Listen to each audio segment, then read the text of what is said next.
चलो जी, आ जाओ, स्टार्ट करते हैं आज के सेशन को। पहला क्वेश्चन है आपके लिए बहुत ही प्यारा सा। मेरे साथ में कई सारे लोग हैं, संस्कृति दुबे जी हैं, सुलेखा जी हैं, और धीरे धीरे बढ़ रहे हैं लोग। कमेंट सभी लोग किया करिए।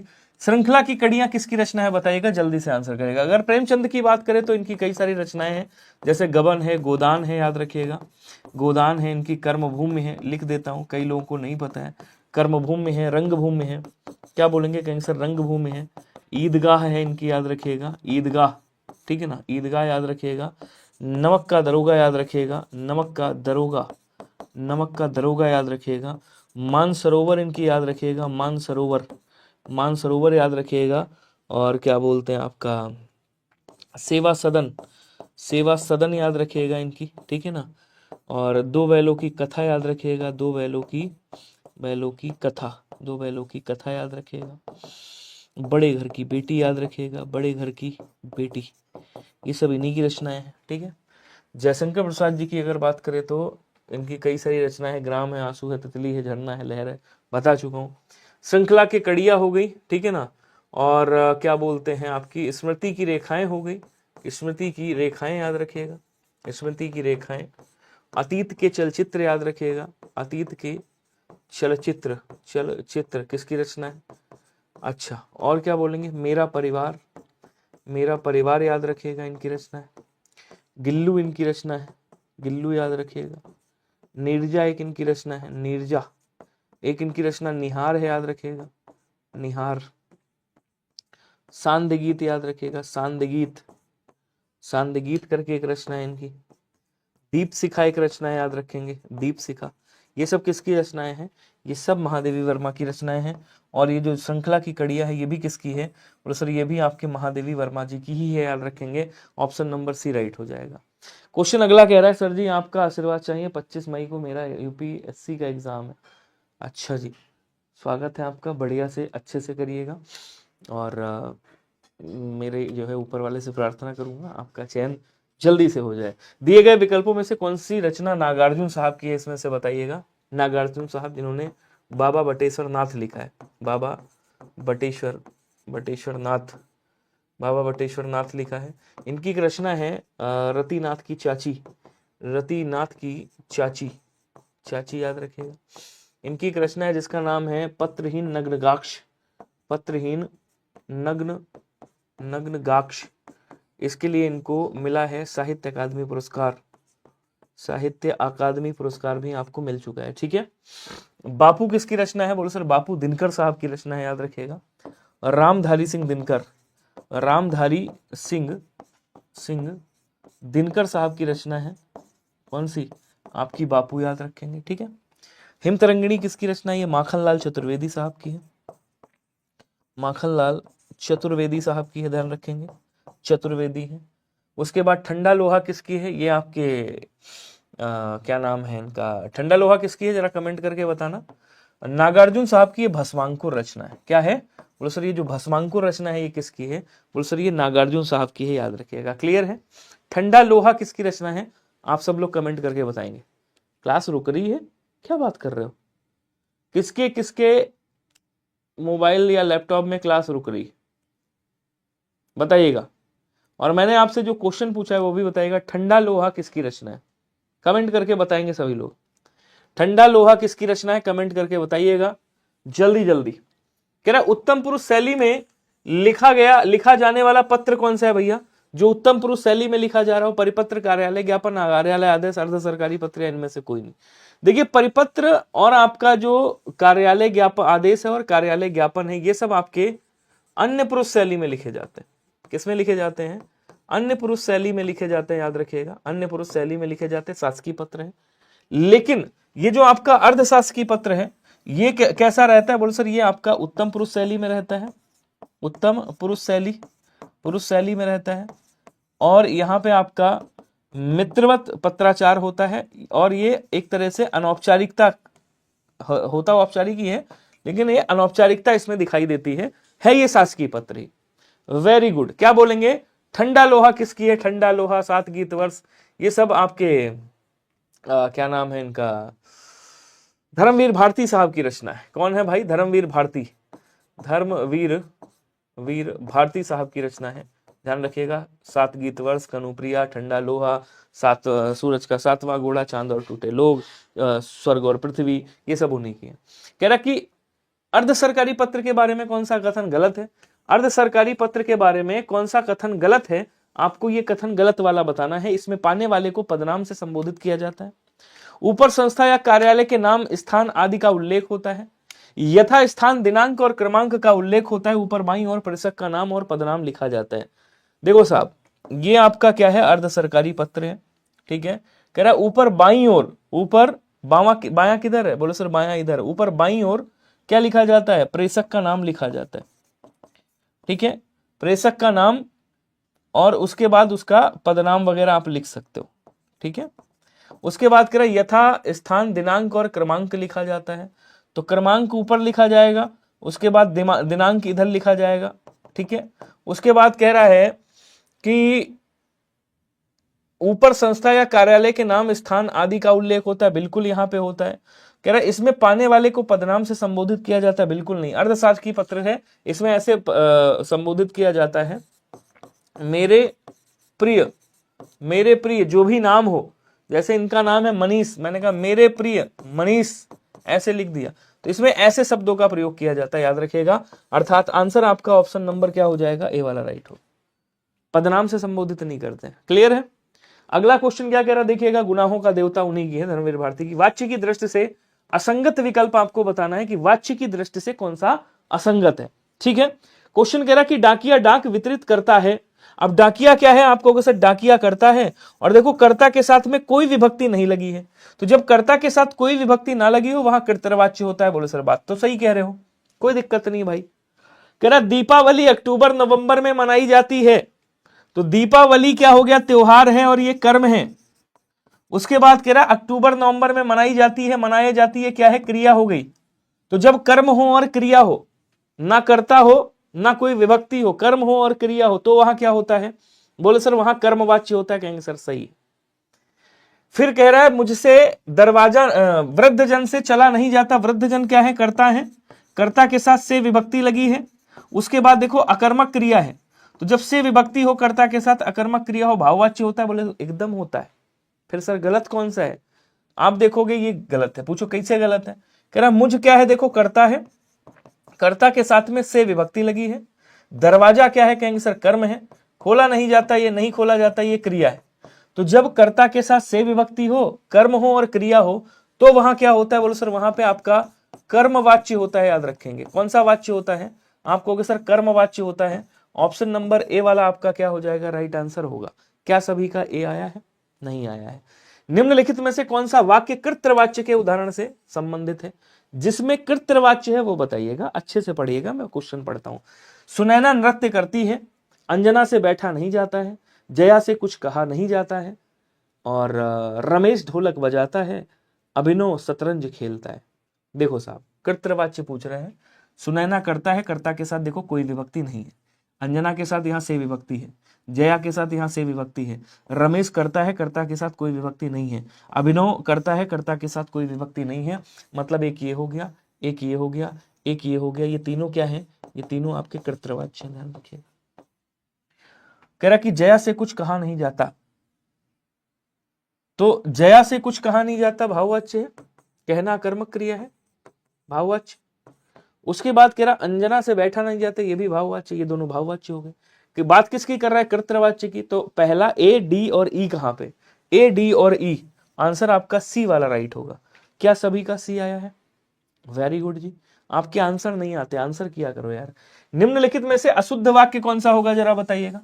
अशुद्ध वाक्य कौन सा, सभा में सभी वर्ग के लोग थे, भारत में कई जातियों के लोग रहते हैं, इस कक्षा में सबसे अच्छा छात्र कौन है, तुम अपनी किताबें ले आओ, इनमें से कोई नहीं। आंसर बताएंगे क्या होगा, आंसर करेंगे सभी लोग। क्वेश्चन क्या पूछ रहे हैं, सभा में सभी वर्ग के लोग थे, भारत में कई जातियों के लोग रहते हैं, इस कक्षा में सबसे अच्छा छात्र कौन है, तुम अपनी किताबें ले आओ। अब देखो क्या कह रहा है, कह रहा है कि तुम अपनी किताबें ले आओ, वाक्य कैसा है, बोलो सर सही है। इस कक्षा में सबसे अच्छा छात्र कौन है, बोलो सर वाक्य सही है।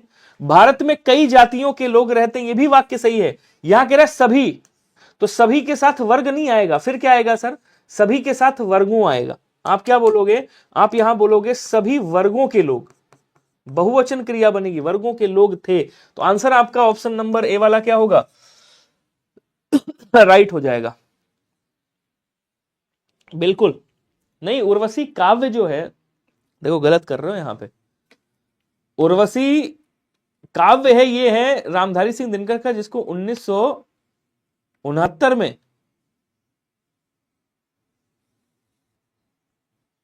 1972 में वो मिला था ज्ञानपीठ पुरस्कार।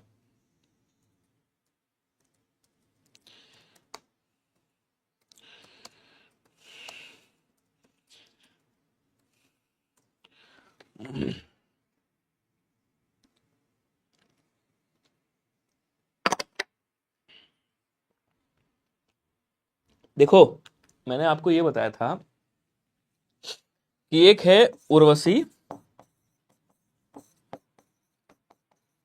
काव्य नाटक, ये किसका है? ये है रामधारी सिंह दिनकर साहब का। किसका है साहब? रामधारी सिंह दिनकर, ठीक है, जिसके लिए इनको 1972 में क्या मिला था? ज्ञानपीठ पुरस्कार मिला था मेरे ज्ञानी बाबा। यही तो मैंने बताया था, ठीक है। चलिए आगे चलते हैं, अगला क्वेश्चन देखो। अगला क्वेश्चन क्या कह रहा है? हाँ, कह रहा है कि निम्नलिखित में से शुद्ध वाक्य का चयन करें। अब शुद्ध वाक्य बताइएगा कौन सा होगा। आंसर करेंगे सभी लोग? बहुत बढ़िया।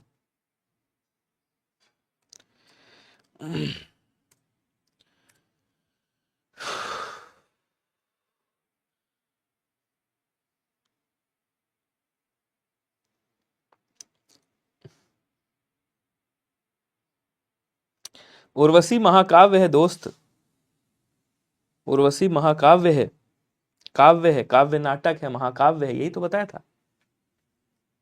चलिए,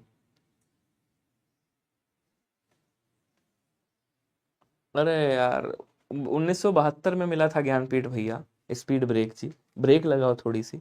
1972 में मिला था, 1968 में सुमित्रानंद पंत जी को मिला था, 1982 में आपको उनको मिला था, क्या बोलते हैं, महादेवी वर्मा जी को मिला था। अगला क्वेश्चन कह रहा कि इसमें से शुद्ध वाक्य कौन सा है आपको बताना। तो टेलीविजन पर सारी घटनाएं दिखाई गई, बताई नहीं जाती भाई, टेलीविजन पे बताई जाती हैं, साथ में दिखाई भी जाती हैं, ठीक है। मैंने उसकी आड़े हाथों खबर ली, नहीं, मैंने उसे आड़े हाथों लिया, ये मुहावरा चलता है आपका। मैंने उसे आड़े हाथों लिया, ये मुहावरा चलता है, ठीक है। जिलाधिकारी का आदेश है कि सभी नियम का पालन करें, और उसका पिता भला आदमी है। देखो पिता क्या है, ये सदैव बहुवचन वाला शब्द है। कैसा है? सदैव बहुवचन वाला शब्द है, बहुवचन वाला शब्द है।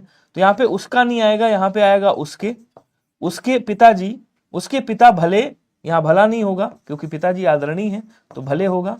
आदमी था नहीं होगा, यहाँ पे आदमी थे होगा, ठीक है। तो ये भी गलत है, ये भी गलत और ये भी गलत। सी वाला आंसर आपका क्या हो जाएगा? राइट होगा। सी को राइट करिएगा। क्लियर है सभी को? अगला क्वेश्चन देखिएगा। भारतीय संविधान में राजभाषा शब्द का प्रयोग किस अर्थ में किया गया है बताएंगे। आंसर करिएगा सभी लोग। प्रेमचंद जी, स्पीड ब्रेक जी, मोनू कुमार, सुलेखा यादव, सभी लोग आंसर करिएगा। भारतीय संविधान में राजभाषा शब्द का प्रयोग किस अर्थ में किया गया है? किसी विशिष्ट राज्य में प्रयुक्त भाषा के रूप में, जन भाषा के रूप में, संपर्क भाषा के रूप में, सरकारी कामकाज के लिए प्रयुक्त भाषा के रूप में। जन भाषा के रूप में, जो जन भाषा होती है उसको प्राकृत भाषा कहते हैं, पता है आपको। किसी विशिष्ट राज्य में प्रयुक्त भाषा के रूप में, सरकारी कामकाज के लिए प्रयुक्त भाषा के रूप में। तो राजभाषा किसे कहा जाता है? राजभाषा कहा जाता है सरकारी कामकाज के लिए प्रयुक्त भाषा के रूप में। अब 1949 में, 14 सितंबर 1949 में क्या बताया गया था कि आज से जो राजभाषा है वो हिंदी है और लिपि देवनागरी। ये आपका उसमें लिखा हुआ है। संकेतार्थक वृत्ति, अब वृत्ति की बात कर रहा है। देखो क्रिया की वृत्ति होती, क्रिया की वृत्ति का मतलब क्रिया की रीति बोलते हैं जिसको, क्रिया की वृत्ति। तो कई किताबों में अलग अलग लिखी, वैसे क्रिया की वृत्ति 6 प्रकार की होती है। कितने प्रकार की होती है साहब? उससे क्रिया की जो वृत्ति होती है वो 6 प्रकार की होती है, याद रखिएगा। कौन कौन सी? तो एक होती है आपकी आज्ञार्थक, ये सेम वाक्य की तरह होती है, आज्ञार्थक वृत्ति होती है। दूसरी आपकी इच्छार्थक वृत्ति होती है, इच्छार्थक। तीसरी आपकी संदेहार्थक वृत्ति होती है, संदेहार्थक। चौथी आपकी संकेतार्थक वृत्ति होती है, क्या बोलेंगे? संकेतार्थक वृत्ति होती है, याद रखिएगा। अज्ञार्थक हो गई, इच्छार्थक हो गई, क्या बोलते हैं आपका, संदेहार्थक नहीं, संभावनार्थक करिएगा। संदेहार्थक मत करिएगा, यहाँ संभावनार्थक करिएगा, भावनार्थक। ये भी क्या है बोलो सर, ये भी है। आज्ञार्थक हो गई, इच्छार्थक हो गई, संभावनार्थक हो गई, संकेतार्थक हो गई, निश्चयार्थक होती है और एक प्रश्नार्थक होती है। पांचवी कौन सी है बोलो सर, निश्चयार्थक है, निश्चयार्थक, निश्चयार्थक होती है। और एक कौन सी होती है, छठवीं मैंने क्या बताया, प्रश्नार्थक होती है। इतनी विभक्ति वृत्तियां याद रखिएगा। अब कह रहा उसने अपना कार्य कर लिया, अब उसने अपना काम कर लिया, ये कौन सी है, निश्चयार्थक है, ये निश्चयार्थक हो गई आपकी, ठीक है। उसके बाद कह रहा है ईश्वर सबका भला करे। अब ईश्वर सबका भला करे, ये कैसी है, ये इच्छार्थक है भाई, उसकी इच्छा है, दुआ कर रहा है। सर आपका बोर्ड पर लाइट का बहुत ज्यादा साइन कर रहा है, अच्छा देखो कुछ कम हुआ क्या। अब कह रहे यदि तुम पढ़ाई करते तो उत्तीर्ण हो जाते। तो ऐसी जो वृत्ति होती है, ऐसे जो वाक्य होते हैं, यदि, तो, जब, तब, जैसा, वैसा, ये सब आपके संकेतार्थक वाक्य या संकेतार्थक वृत्ति में आते हैं। क्या तुम मेरा काम कर दोगे, ये कैसा है, तो बोलो सर ये आपका प्रश्नार्थक वृत्ति हो जाएगी। ऑप्शन नंबर यहां पे आपका सी वाला राइट होगा, सभी लोग याद रखिएगा। क्या सभी को क्लियर है, वेरी गुड। अगला क्वेश्चन देखिएगा, निश्चयार्थक वृत्ति का प्रयोग कहां हुआ है। कह रहा शायद वह आ जाए। अब शायद वह आ जाए, ये कैसी वृत्ति है आपको, सर ये संभावनार्थक, संभावनार्थक वृत्ति। भगवान सबका भला करे, ये कैसी वृत्ति है आपको, सर ये इच्छार्थक वृत्ति।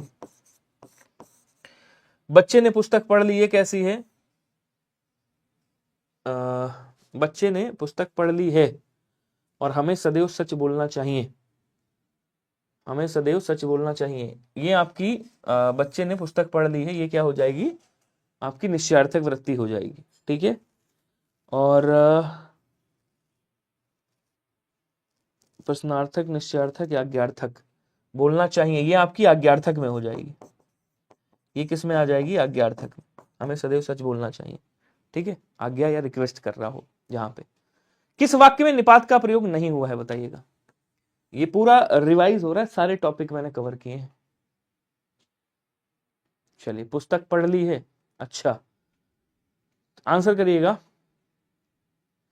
कह रहा कि वह तो आज जाएगा, मुझे एक गिलास दूध चाहिए, मैं भी उसके साथ जाऊंगा, वह कल ही चला जाएगा, इसमें से कोई नहीं। कह रहा वह तो आज जाएगा, आएगा, सॉरी जाएगा, मैं भी उसके साथ चलूंगा, भी हो गया, वह कल ही चला जाएगा।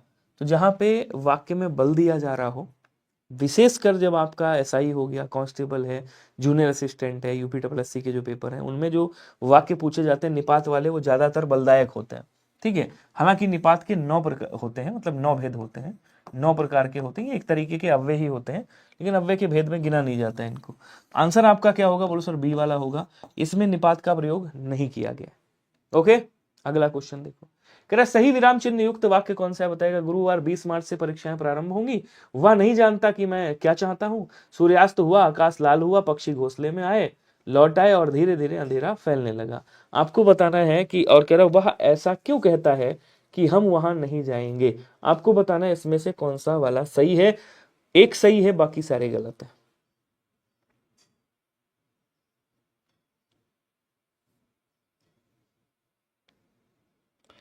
प्रिंस सोलंकी जी, स्पीड ब्रेक जी। अब आप लोगों का मैं अगर आंसर का वेट करूंगा तो आप लोग आंसर तो देते नहीं हो, इसलिए अब मैं आंसर का वेट नहीं करूंगा, मैं क्वेश्चन का पोस्टमार्टम करना स्टार्ट करूंगा, हर क्वेश्चन का। जल्दी खत्म करते हैं क्लास। कह रहा गुरुवार, अब गुरुवार के बाद यहाँ पे आपको रुकना चाहिए और ये वाला जो है नहीं लगाना चाहिए। तो गुरुवार 20 मार्च से परीक्षाएं प्रारंभ होंगी। कह रहा वह नहीं जानता, अब जानता के बाद यहां अल्प विराम लगाना चाहिए, वह नहीं जानता कि मैं क्या चाहता हूं।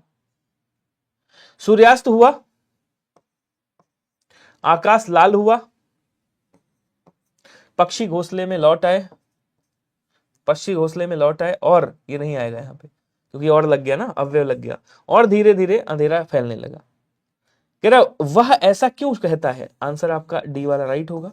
ये भी गलत, ये भी गलत और ये भी गलत। क्लियर है सभी को। चलिए अगला क्वेश्चन देखिएगा। कह रहा सूची 1 के साथ सूची 2 का मिलान करना है और बताना है आंसर कौन सा होगा। ओ, ये किससे बोला जा रहा है कि देखो ये आ और इधर बताता हूं, ये आ और ऊ से मिलकर के बना है, ये कहां से, कंठ से बोला जाता है, और ये कहां से आपका ओष्ठ से बोला जाता है। ठीक है, इसका मतलब कंठ ओष्ठ से हो जाएगा, कंठ और ओष्ठ ये हो गया। ये कहां से बोला जा रहा है आपको कि सर ये आ और ई से मिलकर के बना है, यानी कि ये कंठ से और ये तालु से बोला जाता है, अर्थात कंठ तालव्य हो जाएगा। वाह का जब प्रोनाउंसिएशन करोगे तो ऊपर वाले दांत नीचे वाले होंठ से टकराएंगे और बोलोगे वाह, मतलब इसको दंतोष्ठ कहा जाएगा। इसका मतलब दंतोष्ठ, देखिएगा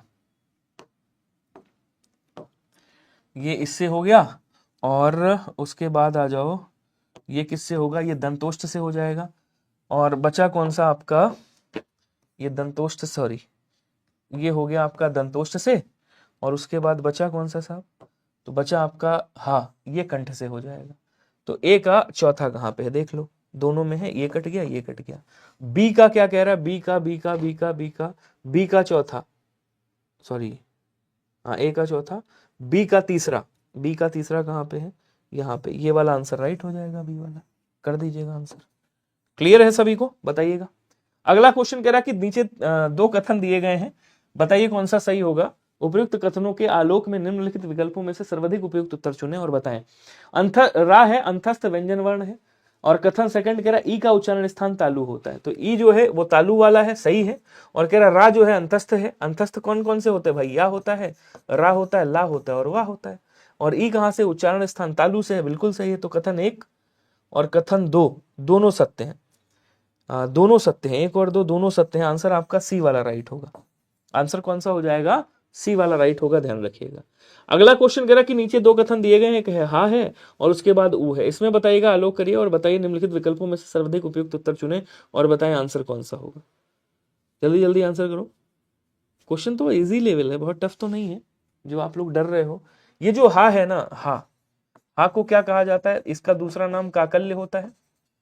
ठीक है, हा को ये कंठ से बोला जाता है, अभी आपने पढ़ा है, कंठ वर्ण है। और ये कह रहा अनुनासिक है। अनुनासिक कौन से होते हैं, पंचमाक्षर होते हैं, अनुनासिक नहीं है ये। अनुनासिक होते हैं आपके काखा गागा अंगा, चाछा जाजा यहाँ, टाठा डाढ़ा, और उसके बाद चाछा जाझा यहाँ, टाठा डाढ़ा ताथा दाधा, टाठा डाढ़ा ताथा दाधा ना, पापा बाबा माँ। ठीक है, ये होते हैं आपके। ऊ कैसा है, सघोष है। तो सभी स्वर जो होते हैं, देखिए अगर घोष की बात करोगे तो सभी स्वर क्या हैं, सभी स्वर घोष होते हैं, या इन्हीं को सघोष कहते हैं। क्या कहते हैं, इन्हीं को सघोष या घोष कहते हैं, ध्यान रखिएगा। इसका मतलब पहला वाला गलत है और दूसरा वाला सही है। तो कथन ए असत्य है किंतु दूसरा सही है, बी वाला आंसर राइट होगा। बी क्या हो जाएगा, राइट हो जाएगा, वेरी गुड। अगला क्वेश्चन देखिएगा, इनमें से अशुद्ध शब्द कौन सा है बताइएगा। उहापो है, अनधिकृत है, तदुपरांत है, गत्यवरोध है। अशुद्ध की बात कर रहा है, कौन सा अशुद्ध होगा, जल्दी जल्दी। विशु जी, और कौन है भाई, सुलेखा यादव जी, मिथिलेश यादव जी, मोनू कुमार, जल्दी से आंसर करिएगा। कह रहा है उहापो सही है, गलत, बोले सर सही है। अन प्लस अधिकृत, अनधिकृत होता है, बोलो सर ये भी सही है। गत्यवरोध भी सही है। इसको जब देखेंगे तो यहां से निकलेगा तत् धन उपरांत निकलेगा, तत् प्लस उपरांत। ठीक है, तो ये ता का दा बन जाएगा, इसकी मात्रा इस पे जाएगी, मतलब ये तदुपरांत बनेगा। ये क्या बनना चाहिए, तदुपरांत ऐसे बनना चाहिए, और लिखा क्या है तदुपरांत, मतलब गलत हो गया। सी वाला आंसर आपका राइट होगा।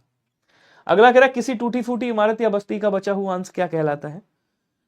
इसमें से भग्न है, खंडित है, खंडिताकार है, भग्नावशेष। खंडिताकार मतलब खंडित करने वाला, खंडित मतलब जो खंडित हो चुका हो, टूट फूट चुका हो। भग्नावशेष का मतलब क्या होता है, भग्नावशेष का मतलब होता है किसी टूटी फूटी इमारत से बचा हुआ जो अंश होता है, उसे क्या बोलते हैं, भग्नावशेष कहते हैं। निम्नांकित शब्द एवं उनके समकक्ष दिए हुए वाक्यांशों में से कौन सा युग्म असंगत है, आपको बताना है इसमें से। कह रहा है प्रकाशित, प्रकाश में लाए जाने योग्य, पूज्य, पूजने योग्य, पोषित, पाला पोसा हुआ, मुमुक्षा, मोक्ष पाने की इच्छा। तो मोक्ष पाने की इच्छा को मुमुक्षा कहते हैं। पोषित, पाला पोसा हुआ, पूज्य, पूजने योग्य, प्रकाश में लाया जाने योग्य जो होता है उसको क्या कहा जाता है, बोलो सर उसको प्रकाश्य कहा जाता है या प्रकाशनीय कहा जाता है। प्रकाशनीय बोलेंगे, क्या बोलेंगे, प्रकाशनीय बोला जाता है। प्रकाशित का मतलब क्या होता है, प्रकाश में लाया हुआ, प्रकाश में लाया हुआ या आया हुआ। तो जो प्रकाश में ले आया गया हो, जो प्रकाशित कर दिया गया हो, उसको क्या बोलते हैं? उसको प्रकाशित कहते हैं। आंसर आपका ऑप्शन नंबर ए वाला राइट हो जाएगा। क्वेश्चन कह रहा है कि सूची 1 के साथ सूची 2 को मिलान करना है और बताना है आंसर कौन सा होगा। यहां कह रहा है कि पर्यायवाची को मिलाना है, आपका ये शब्द है वो पर्यायवाची। सूर्य को क्या कहा जाता है? बोलो सर सूर्य को अर्क कहते हैं, ध्यान रखिएगा। सूर्य को आदित्य कहा जाता है, आदित्य बोला जाता है, हंस बोला जाता है। सूर्य को मार्तंड कहा जाता है, ध्यान रखिएगा। क्या बोलेंगे? कहेंगे सर मार्तंड कहा जाता है, मार्तंड बोलेंगे। सविता कहा जाता है सूर्य को, पतंग कहा जाता है सूर्य को, मरीचि कहा जाता है सूर्य को, याद रखिएगा, मरीचि बोलते हैं। अंशुमाली कहा जाता है, क्या कहेंगे? अंशुमाली कहेंगे। रवि कहेंगे, भानु कहेंगे, रवि कहेंगे, भानु कहेंगे, भास्कर कहेंगे, दिनकर, दिवाकर, दिनेश, सब इनके नाम है, याद रखिएगा। दिनकर, दिवाकर, दिनेश सब इन्हीं के नाम है, ठीक है। सिंह का क्या होता है? बोले सर सिंह को बाघ कहते हैं। क्या कहते हैं? बाघ कहा जाता है, शेर कहा जाता है, शार्दूल कहा जाता है, याद रखिएगा, शार्दूल बोलेंगे। इसको पंचानन भी आप कह सकते हो, ठीक है ना। वनराज भी कहा जाता है, वनराज। मृगारी बोलते हैं इसको, मृगारी बोलेंगे। मृगराय कहा जाता है, मृगराय बोलेंगे। मृगराज भी कहा जाता है, याद रखिएगा, मृगराज भी बोलते हैं। और भी कई सारे नाम है, ठीक है। अगर आप देखोगे यहाँ पे आ जाओ, रम्य का मतलब क्या होता है? तो रम्य का मतलब सुंदर होता है, रम्य का मतलब ललित होता है, ललित। रम्य का मतलब चारु होता है, याद रखेंगे, चारु बोलते हैं, चित्ताकर्षक बोलते हैं। मोद का मतलब क्या होता है? इधर लिख देता हूं, मोद का मतलब हर्ष होता है, ऐसे ही याद रखना, ठीक है। तो यहाँ पे आपका ये हो जाएगा प्रभाकर। सिंह किसका हो जाएगा? व्याघ्र का हो जाएगा। चारु किसका हो जाएगा? रम्य का हो जाएगा। आनंद मतलब क्या हो गया? मोद हो गया, हर्ष हो गया, जिसको बोलते हैं। पहले का चौथा कहाँ पे? पहले का चौथा 2 में है, इसको काट दो। अच्छा, बी का पहला कहाँ पे है? तो बी का पहला, बी का पहला यहाँ पे। आंसर आपका ऑप्शन नंबर ए वाला क्या हो जाएगा? राइट हो जाएगा, ध्यान रखिएगा। क्लियर है सभी को? Very good. निम्नलिखित में से कौन सा शब्द सुंदर का पर्यायवाची है? तो अभी मैंने लिखा था सुंदर को क्या कहते हैं? चारु कहते हैं। ललित कहा जाता है, ललित बोलेंगे। रमणीय बोला जाता है, रमणीय कहेंगे, ठीक है, रमणीय कहा जाता है। मनोहर भी आप कह सकते हो, मनोहर। इसको अभिराम भी कह सकते हो आप, अभिराम कहा जाता है, अभिराम। ये सब इसके पर्यायवाची, ठीक है। अब कह रहा रुचिर है, कांता है, चारु है, रमणी है। कांता किसको बोलते हैं? तो कांता जो है पत्नी को बेसिकली कहा जाता है, ठीक है, जिसको आप गृहिणी बोलते हो, जिसको आप अर्धांगिनी बोलते हो। क्या बोलोगे? अर्धांगिनी कहा जाता है। इसको वामा बोला जाता है, वामांगी कहा जाता है, वामांगी बोलते हैं। सहधर्मिणी बोलते हैं, सहधर्मिणी, ठीक है। और क्या बोलेंगे? सहधर्मिणी बोलेंगे। वनिता कहा जाता है, ध्यान रखिएगा। कलत्र बोला जाता है, कलत्र, कलत्र बोलेंगे, कलत्र। प्राण वल्लभा कहा जाता है, प्राण वल्लभा, जोरू, ये सब इसी के नाम है, ठीक है। उसके बाद क्या कह रहा देखिएगा, रुचिर, रुचिर है, चारु है, रमणी है। चारु बोलते हैं और रम्य बोलते हैं, ठीक है ना। ये दोनों होंगे, सी और ई है कहीं पे? है, ये वाला आंसर होगा। अब आप कहोगे सर रुचिर क्यों नहीं? तो रुचिर का मतलब होता है जो आपको पसंद हो, एक तरीके से, ठीक है ना। मनोहर, चित्ताकर्षक। रमणी स्त्री का पर्यायवाची होता है। रमणी किसको बोलते हैं? स्त्री का पर्यायवाची। क्लियर है? अच्छा, कह रहा नहीं है, ओके, नहीं पूछा है, 1 मिनट। आपसे पूछा कौन सा नहीं होगा, तो चारु है, रम्य है। और आपका ए और बी, रुचिर, चारु, रमणी, इसमें से कौन सा नहीं है, ये पूछ रहा है। रुचिर का पसंद, सुंदर, दोनों कर सकते हैं ना। देखो कांता तो नहीं है, बी वाला किसमें किसमें है? देखो बी वाला किसमें किसमें? इसमें, इन दोनों में है, मतलब ये दोनों तो कट गए आपके, ठीक है। उसके बाद कह रहा है ए रुचिर, और उधर आपका ये रुचिर हो गया, उधर आपका डी हो गया रम्य। रम्य तो होता है, रुचिर फिर यहां पे नहीं होगा, नहीं सॉरी, रमणी है, रमणी स्त्री का होता है। बी और डी, फिर रुचिर को कर देंगे यहाँ पे, किसको नहीं होगा? एक तो बी नहीं होगा और दूसरा डी नहीं होगा, ये स्त्री का पर्यायवाची। पसंद और सुंदर कर देंगे यहाँ पे, ये सुंदर का भी हो जाएगा। इसका मतलब आंसर आपका कौन सा है? डी वाला नहीं होगा, डी वाला राइट करिएगा। कौन सा करिएगा? डी वाला, हाँ नहीं पूछा था यहाँ पे, सॉरी। अगला कह रहा है श्याम का बड़ा भाई रमेश कल आया था। संज्ञा पदबंध है, क्रिया विशेषण पदबंध है, सर्वनाम पदबंध है, या फिर क्रिया पदबंध है, या फिर इसमें से कोई नहीं है। कह रहा है श्याम का बड़ा भाई रमेश कल आया था। देखो यहाँ पे एक चीज आपका गलत हो गया है, यहां से है ये, इसको हटा दो, यहां से, ठीक है, यहां से रेखांकित है, वो रेखांकित गलत हो गया था। अब बताओ आंसर। चलिए जल्दी जल्दी करिएगा। पदबंध की बात कर रहे हैं, पदबंध कितने होते हैं? बोले सर 5 होते हैं।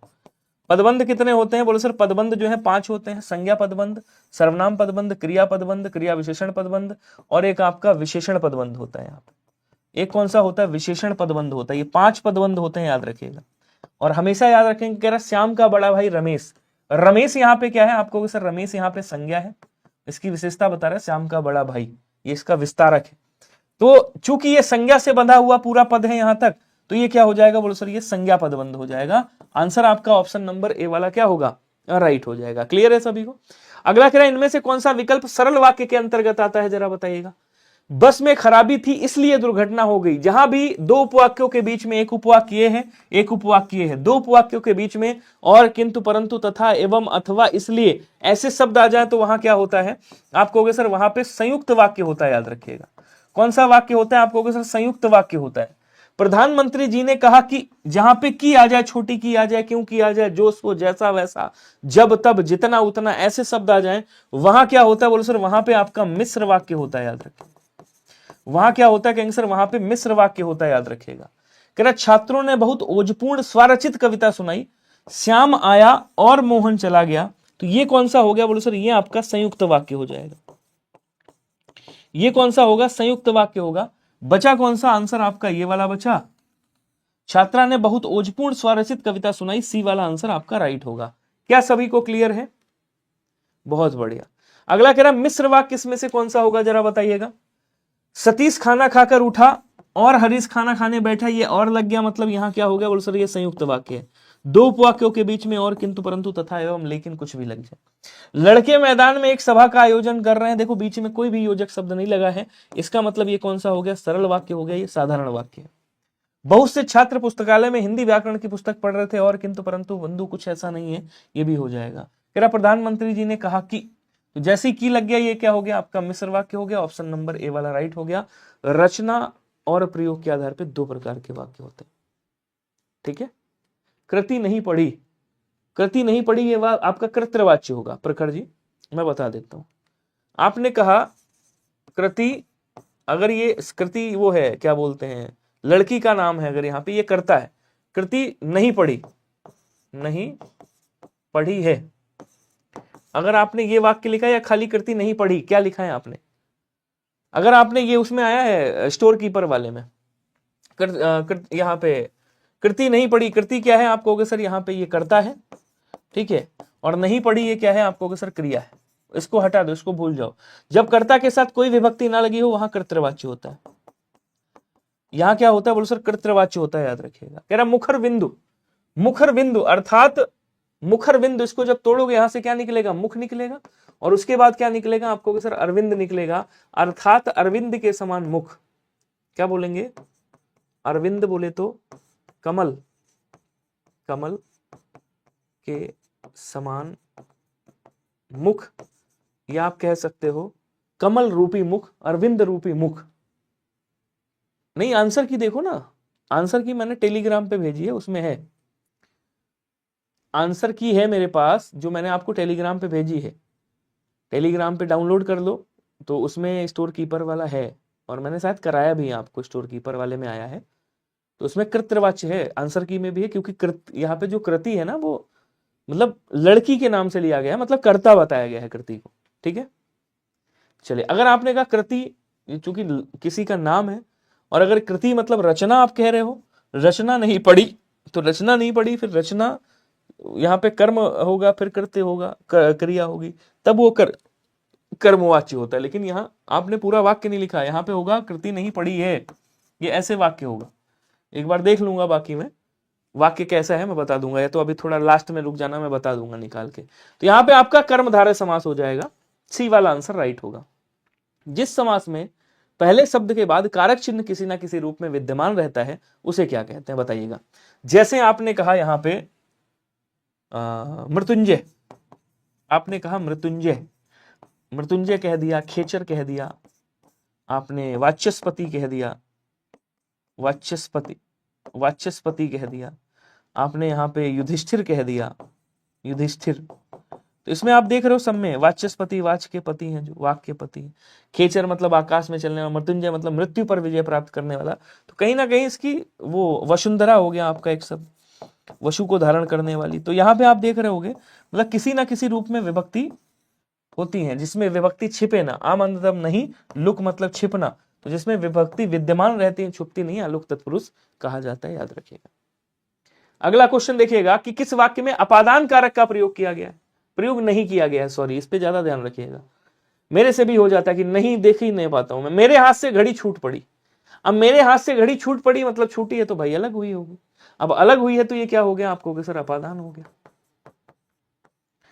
कह रहा कि आत्मा देह से भिन्न हो गई, अब देह से भिन्न हो गई मतलब देह से अलग हुई, अपादान कारक हो गया।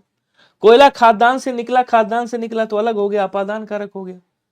उसके बाद कह रहा कि आपके दर्शन से लाभ हुआ। अब दर्शन से, दर्शन क्या है भाई, माध्यम का काम कर रहे हैं लाभ लेने में, तो ये क्या हो जाएगा, साधन का काम कर रहे हैं, आपके करण कारक होगा। ये क्या होगा, करण कारक होगा, ध्यान रखिएगा। आंसर आपका बी वाला क्या हो जाएगा, यहाँ पे राइट होगा, ध्यान रखेंगे, क्लियर। क्वेश्चन अगला कह रहा है कि बुद्धि और संसार संज्ञा शब्द में एक प्रत्यय जोड़ने से विशेषण बनेगा। चलो एक प्रत्यय का नियम भी पता चल जाएगा। एक प्रत्यय के कुछ नियम होते हैं, जैसे पहला नियम क्या होता है एक प्रत्यय का नियम, मान लो इधर आ है, लघु आ है, ठीक है, उसका योग इक के साथ हो रहा है, आ से कोई शब्द स्टार्ट हो रहा है या जिसमें आ लगा हो, एक प्रत्यय लग रहा है, तो इसकी मात्रा लास्ट वाले पे चढ़ेगी और यहाँ दीर्घा बन जाएगा। जैसे संसार था, यहाँ पे क्या था, संसार था, एक प्रत्यय लगाया, ये क्या बन गया आपको, सर ये इसकी मात्रा इस पे ये बन जाएगा सांसारिक। क्या बनेगा, सांसारिक बन जाएगा। पहला ये हो गया, पहला आपका नियम हो गया, ठीक है। अब आ जाओ दूसरा नियम चलते हैं। दूसरा नियम क्या कहता है, मान लो इधर ई है, आई है, या फिर इधर आपका ए आ गया, लघु है, उसका योग एक प्रत्यय के साथ हो रहा है, तो इसकी मात्रा इस पे चढ़ेगी, इनमें से जो होगा वो ए में बदल जाएगा, ठीक है। जैसे, अच्छा ये वाला तो हो ही गया यहाँ पे। जैसे आपने कहा इतिहास शब्द है, इसकी इस पे एक प्रत्यय लगाओ, इसकी मात्रा इस पे, यहाँ क्या बन जाएगा, यहाँ पे आपका ऐतिहासिक बन जाएगा। क्या बनेगा, ऐतिहासिक बन जाएगा, ठीक है। अब आ जाओ तीसरा नियम क्या कहता है, देखो तीसरा नियम इसका ये कहता है कि मान लो इधर ऊ है या दीर्घ ऊ है और उसका योग एक प्रत्यय के साथ हो रहा है, तो क्या होगा, तो यहाँ पे सॉरी यहाँ पे इसकी मात्रा चढ़ेगी और ये जो भी होगा ये अ में बदल जाएगा। जैसे आपने कहा भूगोल, ठीक है ना, भूगोल कहा आपने, या आपने बुद्धि कह दिया, बुद्धि ले लेता हूं मैं, आपने कहा बुद्धि, ठीक है, तो यहाँ पे एक प्रत्यय लगाया। अब चूंकि इसमें मात्रा है तो कोई दिक्कत नहीं है, यहाँ पे मात्रा चेंज हो जाएगी, आप क्या बोलोगे, ये ऐसे हो जाएगा बौद्धिक। तो बौद्धिक और सांसारिक कहाँ पे लिखा हुआ है, आपको सर यहाँ लिखा हुआ, सी वाला आंसर राइट होगा। नियम भी पता चल गया और क्वेश्चन भी हो गया। क्वेश्चन अगला क्या कह रहा है, देखिएगा, कह रहा है कि निम्न विकल्पों में से तत्सम शब्द का चयन करना है और बताना इसमें से तत्सम कौन सा होगा। पड़ोसी गोधूम बहु शहीद, बता चुका हूं वैसे, ये क्वेश्चन एक बार शायद मैं करा चुका हूं जहां तक उम्मीद है। इसको ये जो है ये आपका अरबी भाषा से लिया गया है। शहीद कहाँ का है, अरबी भाषा, अरबी भाषा का शब्द विदेशज है। बहु का तत्सम क्या होता है, बोलो सर बहु का तत्सम वधु होता है, ठीक है। पड़ोसी का तत्सम क्या होता है, प्रतिवासी, प्रतिवेशी होता है।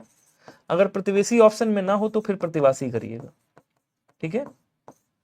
और गोधूम जो है ये क्या है, तत्सम शब्द है आपका, जिसका तद्भव क्या होता है, जिसका तद्भव गेहूं होता है, ध्यान रखें। तो आंसर यहाँ पे क्या हो जाएगा, बी वाला राइट होगा। क्वेश्चन अगला कह रहा है कि किस वाक्य में अकर्मक क्रिया नहीं है। ये आसान है क्वेश्चन, किस वाक्य में अकर्मक क्रिया नहीं है। मुझे लगा आज मैंने आसान पेपर बनाया है। पक्षी आकाश में उड़ रहे हैं, और वैसे आसान है भी। सभी कर्मचारी अपना अपना काम कर रहे हैं, बालक जमीन पर बैठे हैं, हरीश गांव गया है, इसमें से कोई नहीं। आंसर बताइएगा सभी लोग। कह रहा है कि इसमें अकर्मक क्रिया नहीं है, मतलब इसमें कौन सी अकर्मक क्रिया नहीं है, आपको लग रहा है कहीं पे। आंसर करिएगा। पक्षी, इससे पूछो पक्षी आकाश में क्या उड़ रहे हैं, नहीं पता, कैसी है, बोलो सर अकर्मक क्रिया। क्या कहेंगे, कहेंगे सर ये अकर्मक क्रिया है, ठीक है। हरीश गांव क्या गया है, नहीं पता, अकर्मक क्रिया है। बालक जमीन पर क्या बैठा, नहीं पता, अकर्मक क्रिया। भाई क्या काम कर रहा है, तो कह रहा है अपना काम कर रहा है। क्या कर रहा है, अपना काम। तो अपना काम क्या है, कर्म है, कर रहे हैं, ये क्या है, क्रिया है। अर्थात ये कौन सी हो गई, सकर्मक क्रिया। सकर्मक क्रिया किसको बोलेंगे, इसको। क्वेश्चन अगला कह रहा है किस विकल्प में श्रमसूत्र भिन्नार्थक शब्द युग्म का अर्थभेद सुमेलित नहीं है, बताइएगा। दसन है, दर्शन है, प्रणय है, परिणय है, सूति है, सूती है, सूती, सूती है और सूती है। निर्झर है और निर्जर है। चलिए छापिए आंसर। प्रेमचंद जी, प्रखर प्रताप सिंह और दीप हैं भाई साहब, आकाश यादव हैं, कृष्णा मिश्रा जी हैं। देखो, दसन का मतलब क्या होता है? दांत होता है, बिल्कुल होता है साहब। दर्शन का मतलब अवलोकन, मतलब देखना, अवलोकन करना, सही। प्रणय प्रेम को कहते हैं। प्रणय मतलब जो क्या बोलते हैं, सखी भाव मिश्रित सख्य भाव मिश्रित अनुराग होता है, उसको प्रणय बोलते हैं। परिणय मतलब विवाह होता है, बिल्कुल सही है। सूति, सूति का मतलब प्रसव होता है, प्रसूति जिसको बोलते हैं। और सूती का मतलब होता है सूत का बना हुआ। निर्झर का मतलब क्या होता है? झरना होता है। निर्जर का मतलब क्या होता है? देवता होता है। इसका मतलब सीक्वेंस गड़बड़ है। आंसर आपका डी वाला राइट हो जाएगा। अब स्टार्ट होता है, कह रहा बूंद अघात साही गिरी कैसे और खलके बचन संत सहज ऐसे। तो जहां पे कह रहा बूंद अघात साही गिरी कैसे, जहां पे एक बात को बताने के लिए एग्जाम्पल उससे भी बड़ा लिया जाए। पड़ोसी को प्रतिवेशी बोलकर कुछ भी बोल सकते हैं और वो समझेगा ही नहीं। चलिए, तो क्या कह रहा, बूंद अघात साही गिरी कैसे, मतलब ये कह रहा बूंद जो है वो पर्वत कैसे सहते हैं ऊपर, जैसे खल के वचन, दुष्ट के वचन संत सहते हैं। तो जहां एक छोटी सी बात को बताने के लिए बहुत बड़ा सा, पहले बहुत बड़ा सा एग्जाम्पल दिया जाए, तो वहां दृष्टांत अलंकार होता है। दृष्टांत का मतलब ही एग्जाम्पल होता है, समझ लो, उदाहरण। विभावना अलंकार जहां कारण ना हो, काम हो रहा हो।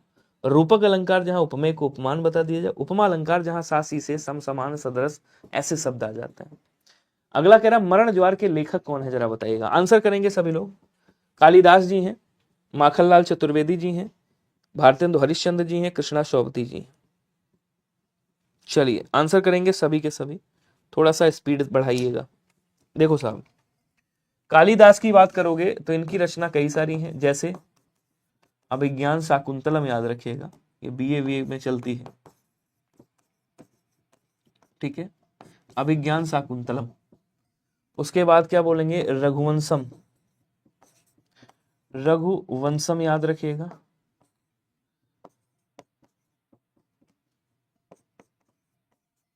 मालविकाग्नि, मित्रम एक याद रखिएगा, जीएस वगैरह में वैसे ज्यादा पूछी जाती है। कुमार संभवम याद रखिएगा, कुमार संभवम, ठीक है। अभिज्ञान शाकुंतलम, रघुवंशम, मालविकाग्निमित्रम, कुमार संभवम, और भी कई सारी रचनाएं हैं। मरण ज्वार किसकी रचना है? मरण ज्वार उन्हीं की रचना है जिसकी रचना का नाम है युगचरण। युगचारण, जिनकी रचना का नाम है कृष्णार्जुन युद्ध। कृष्णार्जुन कृष्णार्जुन युद्ध, इनकी रचना का एक नाम है हिम किरीटिनी। इनकी एक रचना है जिसका नाम है पुष्प की अभिलाषा। इनकी एक रचना है जिसका नाम है हिम तरंगिनी, जिसके लिए इनको 1955 में साहित्य अकादमी पुरस्कार मिला था, और वो भी प्रथम साहित्य अकादमी मिला था, ध्यान रखिएगा, ठीक है। ये आपके माखनलाल चतुर्वेदी साहब हैं। बी वाला आंसर राइट हो जाएगा, ध्यान रखिएगा। क्वेश्चन अगला क्या कह रहा है, देखो। अगला कह रहा है कि नागलीला किस लेखक की रचना है? नागलीला किस लेखक की रचना है, बताइएगा। एक नागलीला जो है उनकी भी रचना है मलिक मोहम्मद जायसी साहब की। एक नागलीला उनकी भी रचना है, ठीक है। अब देखो, आपने सुना होगा नागलीला है, और क्या बोलते हैं, चलो लिख ही देता हूं, सूर सागर है, सूर सागर है, ठीक है, सूर सागर, सूर सारावली, नल दमयंती, ब्यालो, ब्यालो हो गई, साहित्य लहरी हो गई, साहित्य लहरी है, नागलीला, ये सब सूरदास जी की रचनाएं। किसकी रचना है? सूरदास जी की रचनाएं हैं। रसखान की एक प्रेम वाटिका याद रखिएगा, बाकी इनके पद मिलते हैं। मानुस हो तो यही रसखान, या लटकी और कामरिया। चारुचंद्रलेख किस उपन्यासकार की रचना है? ये भी बता दो जल्दी से, ये लास्ट क्वेश्चन है आज का। चारुचंद्रलेख। अच्छा चलो ये होमवर्क देता हूं, कमेंट बॉक्स में जरूर आंसर करके बताइएगा ताकि मैं कल ला पाऊं। देखता हूं कौन कौन आंसर करता है। आचार्य हजारी प्रसाद द्विवेदी, अमृतलाल नागर, हरिवंश राय बच्चन या रामविलास शर्मा जी हैं। अभी मत बताइएगा, बाद में बताइएगा कमेंट करके। सर हमको एक बात समझ नहीं आता है, जो कुछ पढ़ता हूं जीवन में कहीं ना कहीं काम आता है, बट रचना का जीवन में कहाँ काम आएगा? रचना का जीवन में काम क्यों नहीं आता यार भाई? रचनाएं अगर अंदर जाकर के कोई भी पढ़ोगे तो उससे मोटिवेशन मिलता है, चीजें बढ़िया लगती है, पढ़ के देखिएगा। कमेंट करके बताइएगा किसकी रचना है ये। चारुचंद्रलेख किस